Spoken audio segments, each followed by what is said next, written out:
ایک سوال تو یہ کہ حدیثوں میں بھی تو وظائف کا عدد آیا ہے, آپ نے کہا 336 اپنی طرف سے پھینک دی انہوں نے, حدیثوں میں بھی تو آتا ہے یہ دعا 7 دفعہ پڑھیں, یہ دعا 33 دفعہ پڑھیں.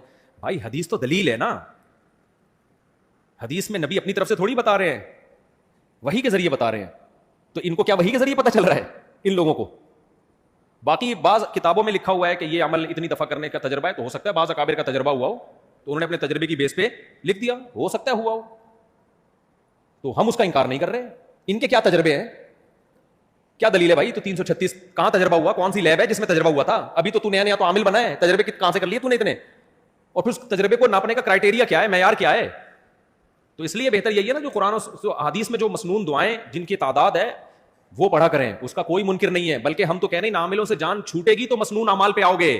جو مسنون دعائیں ہیں وہ تو پڑھو, 7 دفعہ ہے تو 7 دفعہ پڑھو, 10 دفعہ ہے تو 10 دفعہ پڑھو, لیکن ان عاملوں سے جان چھوٹے گی تو حدیث میں جو اعمال آئے ہیں وہ کرو گے. ورنہ جن کمبختوں نے عاملوں کے پاس گئے ہیں وہ دعاؤں سے بھی گئے اور مسنون اعمال سے بھی گئے, تو مسنون تو کرنا ہے. میں خود دعائیں پڑھتا ہوں صبح شام کی حفاظت کی دعائیں انس بھی پڑھنی چاہیے.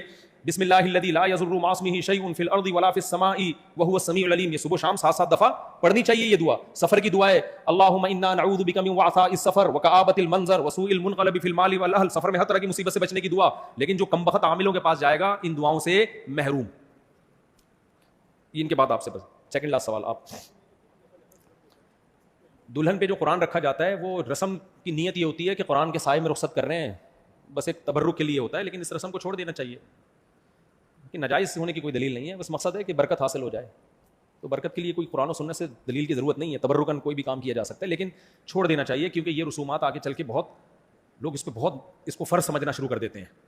پھر جس دلہن کے سر پہ قرآن نہیں ہوگا وہ سمجھیں گے نحوست ہے, تو جو سنت طریقہ ہے اسی پر اکتفا کرنا چاہیے. سیدہ فاطمہ رضی اللہ عنہا کی رخصتی ہوئی ہے تو ہمارے نبی تو ان کے سر پہ قرآن نہیں رکھا ان کے, تو جو سادہ ہے نا جس کو اسی طرح سے رہنے دینا چاہیے.